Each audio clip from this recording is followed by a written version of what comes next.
Bring yourself into present time. Hello. Hello, hello. 30-day art challenge our last week. And what I want to say about this in particular is this is a journey. Everybody takes in information differently. For those that know my teaching style, I'm very involved in bringing the highest level of art we can, but I'm also from the inside out about process, not from the outside in. I am also a strong believer when we are taking things from the outside, lots of information, and trying to make it fit like a pair of shoes inside ourselves, it can create a disparity between our core, our soul, or what it is we want to say, because we're comparing and contrasting ourselves to that outside world. And I know that I say this again and again, but I'm really trying to bring it home because we all process differently. I'm a slow processor. I might talk really fast, but it takes me a while to take in information. I can have all these prompts that are brought at every single day, and I'm like, I can't keep up. I can't keep up. This is almost too much.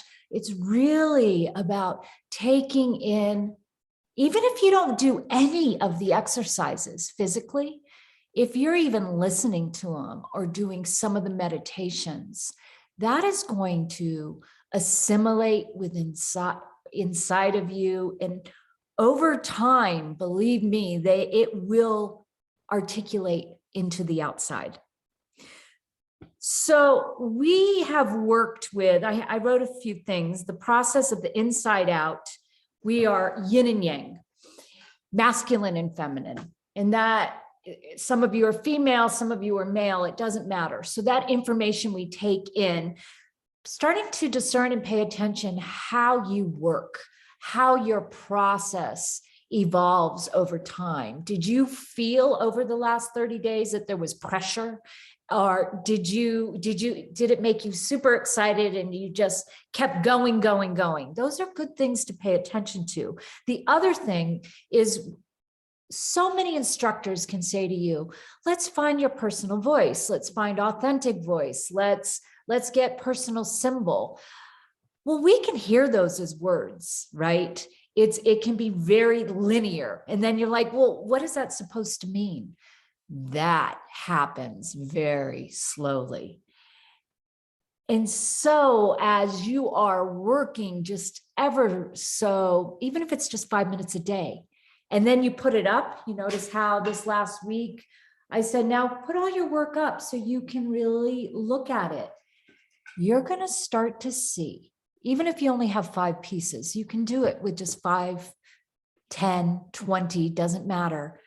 You'll start seeing things that you repeated, chance accidents, which I often find are the little epiphanies that can carry us into the next piece or the next body of work.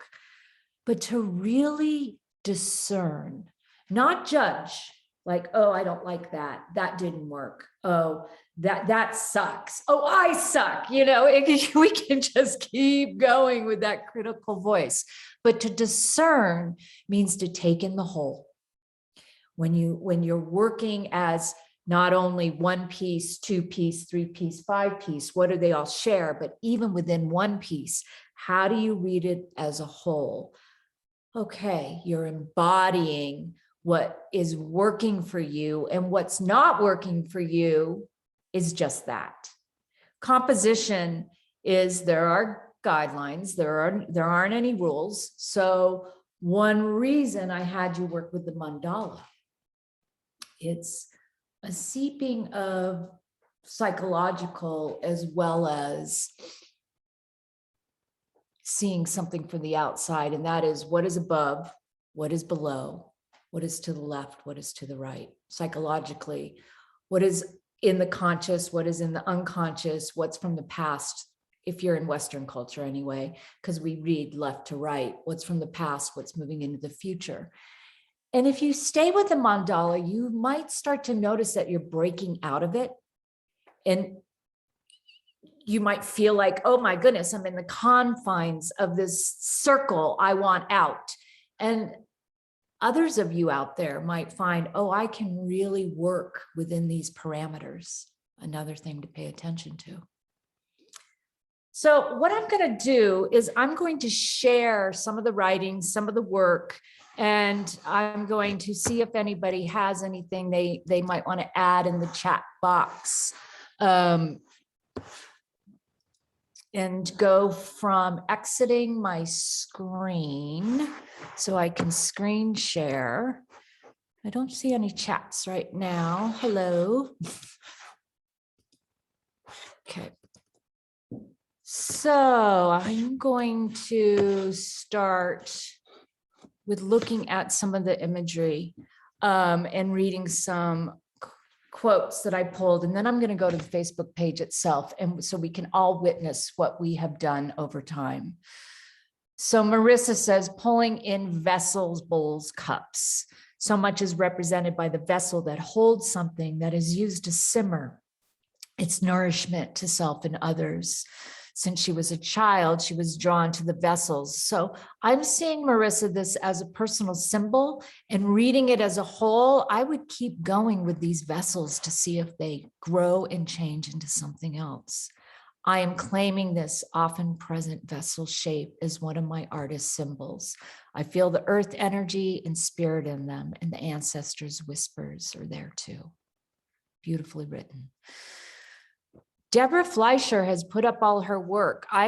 Deborah's been working within the Montcon studio for quite some time, and she built this studio in her garage, and I'm admiring her wonderful walls as well as I'm looking at this. So taking in the whole, Jenna. My higher self, higher power is my true north. So here's her mandala. Every reflective and pure, whenever I get lost or confused, I can always return to here and come clear. As I journey, I realize that I'm frequently rebirthing, learning from the past, and revising for the present. My gratitude comes from my being rooted in a celebrating the fountainhead of support that nourishes and inspires from within to without to without to within. It radiates, it breathes. Mother Earth is calling again. I'm learning to listen. She beckons. I come to see again and again and again and again. It's not linear. The journey's not linear. And the meditation for the mandala, each time I do it, I learn something new about myself. True north can be our wisdom, south can be our innocence, west, home of the sacred dream, east, what is arising in us, like the rising sun, what is calling us that's new. And I think it's a real potent exercise, especially for visual artists, because we can start seeing how we're in the middle. Where do we, in the concentric circle, where do we put ourselves, and what do we want to make next? Thank you, Jenna. This is a fun piece. Yeah. And Maureen, notice how she did her mandala here. What stood out the most for me with the lotus flower, when I blew up a small section of my mentor piece, the two were the easiest abstract for me. Lesson, go smaller, more inward in your expression, not being big energy, but big, smaller. That's something to contemplate. Not being big energy, but big, smaller. Sometimes simplifying can be the most complicated of all. And I think Marissa was teaching us that last time when we were looking at her work from last week. My colors and symbols seem to stay with me, but I feel most of my offerings were different. So shows I've not yet found my style. It's not about not finding style. We're in the process of discovering style all along. It's for me, patience is one of my biggest lessons. And if we are actually working, because I can make myself crazy working in my head and then feel like a valve has been released when I actually get it down on canvas or paper of what I've been struggling with. And so the style doesn't come until we're doing, right? And within the doing, we are all unique. We really are. And we want our technique to marry our style, because otherwise we might just be throwing up on a page over and over. And I know I keep saying this, but discernment in taking the time to find, what colors do I use over and over again? What shapes? What ideas? What's going through my head when I'm working? Do I go and start working and find myself thinking about what I want to eat for dinner or my garden? Or is there a storyline from my past that is percolating up? All these are part of finding your personal style and going out your comfort zone just a little bit. Okay, Eddie, this was day 22, New Beginnings. While listening to my muse, the word ignite comes to the center when standing in front of a new beginning. Fire in the belly, burning desire, hot on the trail. And when standing strong, north is a place to aim for, above the horizon. Aim higher to reach your peak with each step. If things go south, yes, they will. Always have a bucket to carry your broken pieces. West California is always home, even when living or traveling in foreign lands. East is alive and pushes me to the foreign or unknown.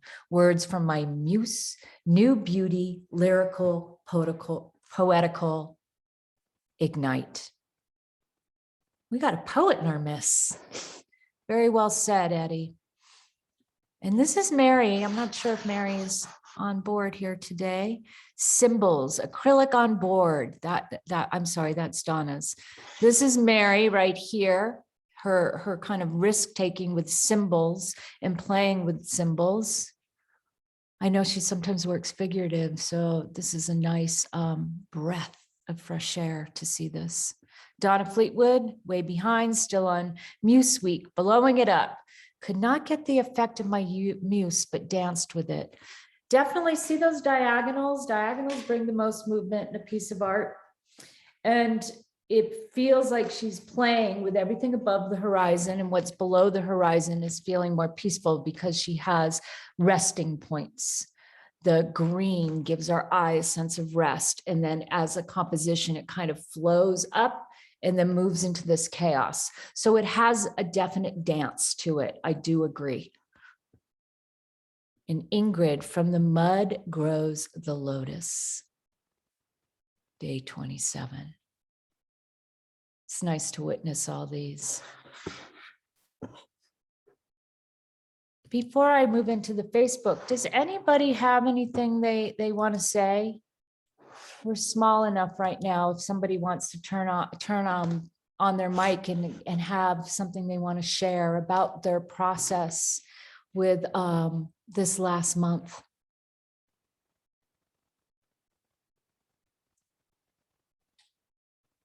That's a first. Silence. Silence. Taking it in. Somebody want to put their mic, turn their mic off? I mean, turn their mic on, and that is a first. Okay. Yes, Carol. Well, it's so interesting now watching the pieces from the early days, or maybe the last couple of weeks, because some I was much more drawn to. The muse, the mandala, I'm working on right now for Year of the Tiger, because I'm a tiger.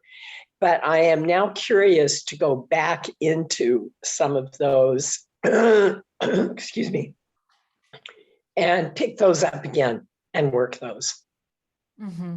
Now I'm I'm like, okay, let's go back to week 2. I think didn't really get to me, but now I'm ready to go back. I'd like to try it. Here's a question I have for everyone. And I will say, like Marley was saying, I've been following the prompts, been in the process nonetheless. And Carol, you were saying like going back to something. Did anybody notice a change in being more perceptive to what their process is? Like really noticing what I was talking, I see no, I see yes, no, Yeah. yeah, how so? The news part really hit me. And I was very drawn to that. And I could tell that, again, it had to do with figures, working figuratively with portraits, particularly, but now trying to move them more into an abstract Language. approach. But what about internally? Okay.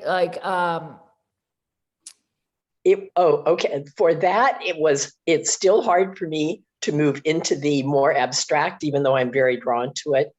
When I'm actually doing the process, I tend to want to go back to what is more figurative, more representational. So I have to keep trying to push myself out of that comfort zone. Yeah, and I think it's not about trying. I think it's more of allowing.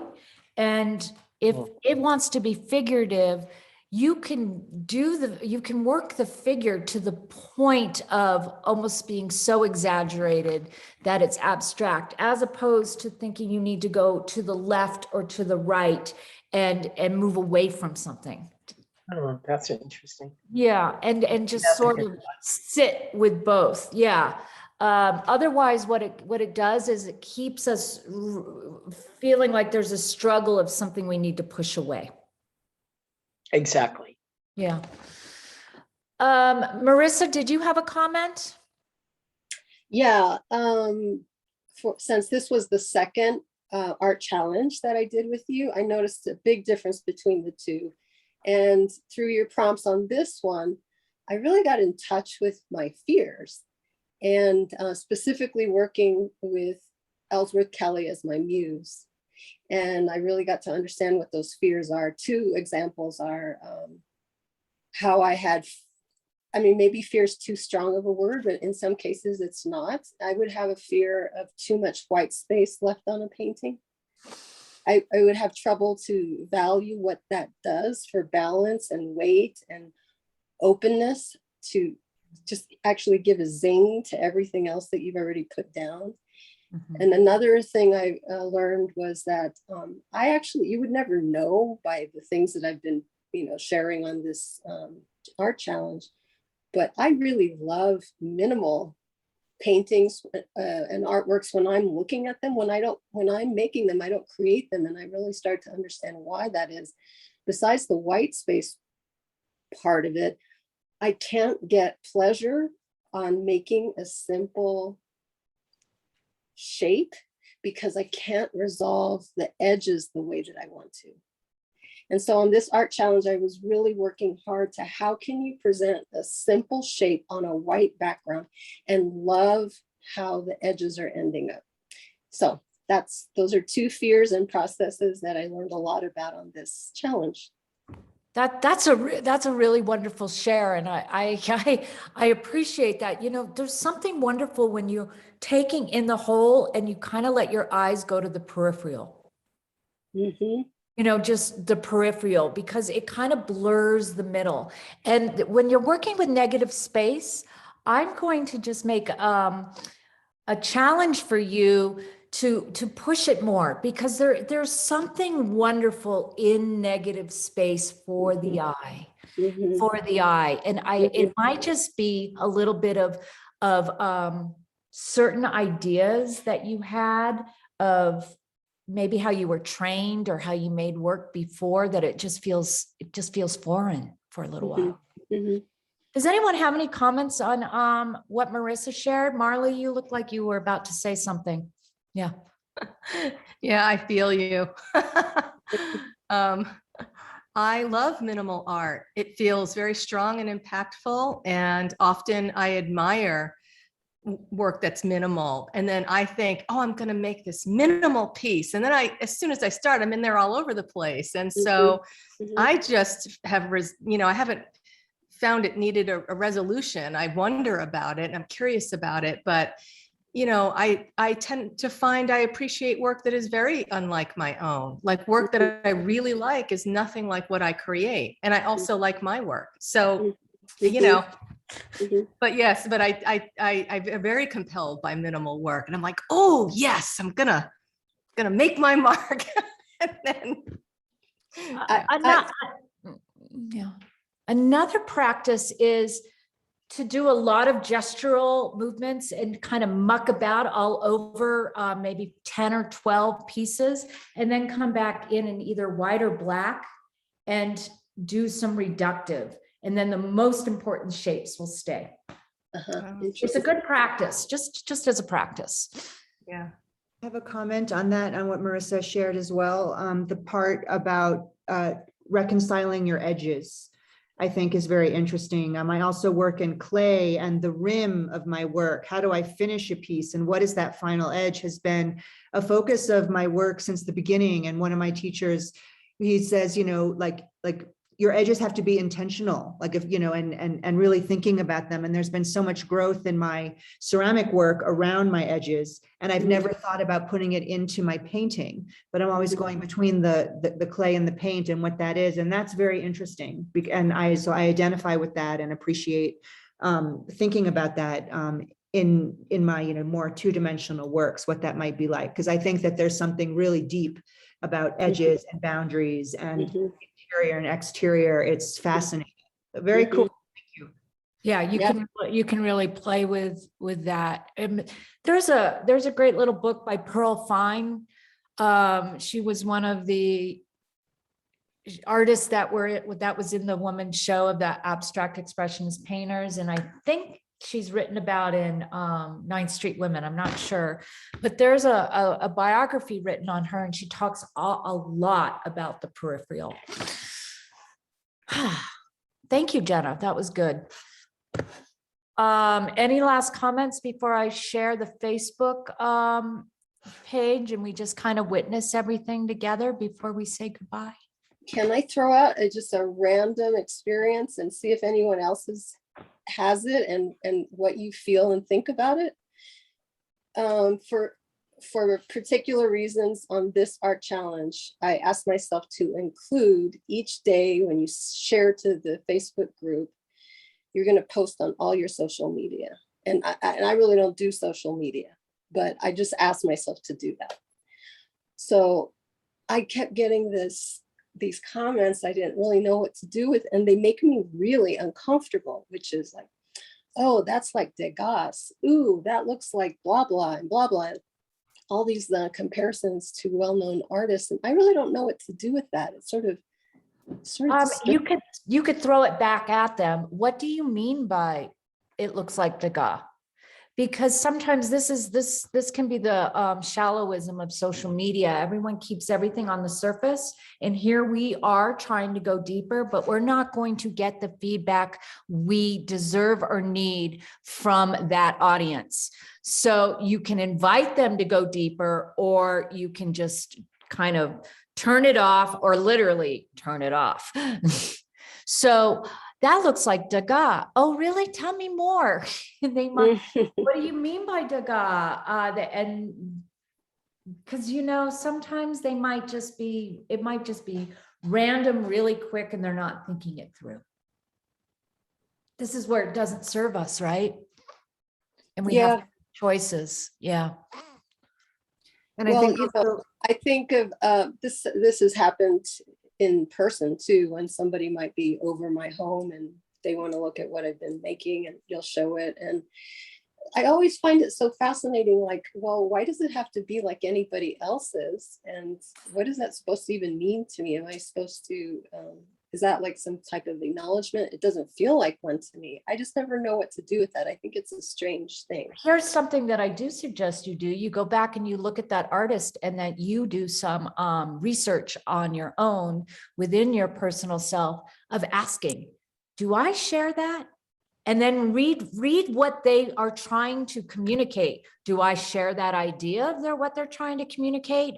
Do I share imagery? Is there something I can learn from this? And if not, then you know that. But that way, when somebody comes and says, maybe the same artist again, you can go, you know, it's interesting. The certain part about the aspect of communicating a higher spiritual level, I kind of share that, but I don't, you know, where I'm going is a little different because see, you get to discern and not just kind of shrug it off. Research. Yeah. And I think also, Interesting. Yes, Jenna. sorry, like, you know, like when I share my art, it's sort of like, I have to be like, I'm clear about like what my intention is. And if I'm sharing something in process, I know that and I'm ready to share that, but I really don't want to share work that's like not done, because when it's done and it's ready for the public, it means that my internal processing is over, and you can say whatever you want about it. It's its own thing. And I'm no longer in process with the piece. And so the feedback on it doesn't affect so much. You know, I posted on my Facebook page a couple pieces that are in process, and it was like, the comments, like now it's like, I get kind of paralyzed in the next steps forward with the work. Sure. If that makes sense. And it's sort of like, I don't want to be like someone, like I want to be my work to be seen and people say, that's a Jenna, you know, Yeah. that's what I'm going for. And so and then if someone sees a Degas and I'm not doing that, then I'm going to get confused. So like, I'm really careful about how I share work or who I'm showing it with and at what point, and I know why I'm sharing it before I do. And that might help you get out of this entangled kind of confused, like this doesn't feel good. It feels, or it feels uncomfortable. Like, what's that about? And to pay attention to what doesn't feel good so you can back off. You Right. know, doing the 30-day challenge is like a lens. We're opening it up because we're on a platform, but it's just a prompt, and it's a prompt to kind of close that lens down. And as in the end, you know, you work the prompt, you take in the whole, work the prompt. And if you think about it, and I say this often, the best studio practice is a closed studio door. And there's a time to come out and there's a time to go in. And I've noticed in the last decade, especially of teaching, maybe even longer, 12 years, social media has messed up artists in a very big way that are looking for their communication too soon, like putting their work out there too soon. So I think Jenna has it. You choose, you curate what you're going to want feedback from or not want feedback from. But Marissa, as an experiment, I admire you because this month you did throw it all out there and you were doing it on different platforms. So I commend you for that. But I think you stepping back a little and taking some notes, journal writing, what felt good, didn't feel good, which person triggered you, you know, what comment triggered you, and then just make some work and not show it for, I always say, do it for 2 weeks or a month if you can, and see what happens. Well, one reason why I went ahead and did that is almost anybody who knows me knows nothing about me and my art. They have no idea I make art or have a practice of any sort, and I'm kind of thought of in this other way. And so I just thought, you know what, it's time for you to just like put yourself out as somebody who actually is creative and makes art. So I'm really glad I did it, but also there were those spots where it was like, I don't know what to do with that comment. So anyway, thanks for the feedback, Jenna. Find a safe container or group Yeah. of artists that are kind of working in the same realm, and you just share with them. Yeah. Okay, so anybody else another comment before I share the Facebook screen and we just kind of witness some imagery together before we say goodbye?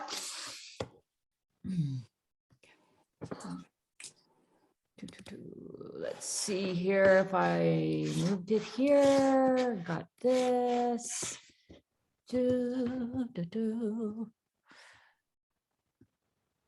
This was Endings, Deborah. I didn't make this little thing. My assistant Mary did. It's kind of cute. This is a great photo. of your space. And I love the dog in the middle, just as a photograph on its own. It's pretty fantastic. Maureen found a wall. She's not here today. Wall space. This is Jenna's pot. This morning. The conclusion.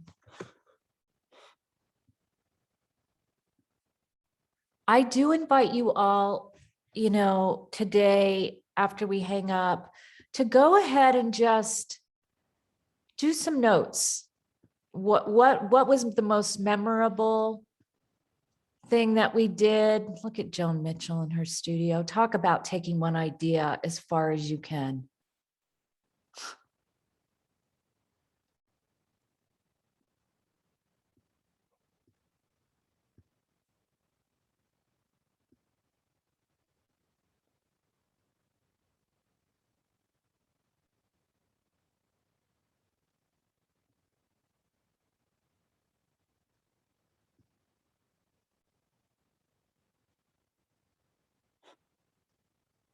We had some diehards this meeting. A lot of people posted. We had a lot of people that were in this challenge, over 100, but not as many holding the line and posting every single week, which is interesting to me. Rebirth and voice.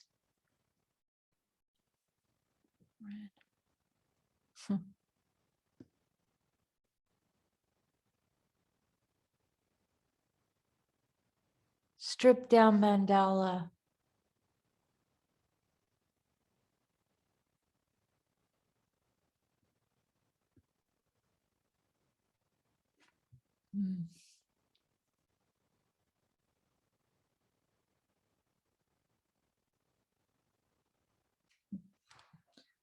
Ingrid, even the background of this, that green, it's like a heart center to me. It feels good. What's a heart center? Heart center means green. Green is the color of in the chakras of the heart. And so it brings a sense of healing energy when I look at this piece. It feels peaceful. Yeah, good. Peaceful, yeah. The chartreuse green.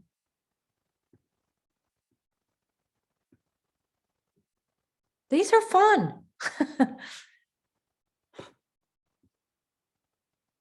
Okay. All right, let's see. Stop share, 2 people in the chat. Is the info about perks fine? Definitely from the 9th Street women. I don't see it in the book. Is the info about, her name is Pearl Fine, F-I-N-E, Pearl Fine. And it's, if you kind of Google some books about Pearl Fine, it's a biography that was written on her. Maybe she isn't one of the women in the 9th Street book, but she is definitely serious artist, ended up having a studio out in Provincetown. She's no longer alive, of course. That's a long time ago. All right. Whew. Let me just settle in. I want to thank you all for joining me over these 30 days. This is a little bit, I do a PowerPoint in the members. The last Friday of the month, we do a Zoom session and I share the work that you submit and we talk about it. And so this is a little more like that. So if you're interested in getting a prompt monthly, kind of behind the scenes in my studio, a demo, doing what you can, joining our last Friday membership, our first month is free. And it's a supportive community where we come together. What else? Thank you, Lauren. Thank you. You're welcome. You're welcome. You've been very generous with your time and your information, your enthusiasm, and I'm sure we all are very grateful for your. Yes, we are. Thank you so much. And 3 spaces or 4 spaces left in Dive Deep 1, Dive Deep 2 continuum is full. So those are the things that are coming up. And I, with gratitude, will ring the bell and say thank you, thank you. Bye-bye. Bye. Bye-bye, Lauren. Thanks, Lauren. Awesome. Thank you so much. There's so Great much growth. Thank you. See you soon. Bye.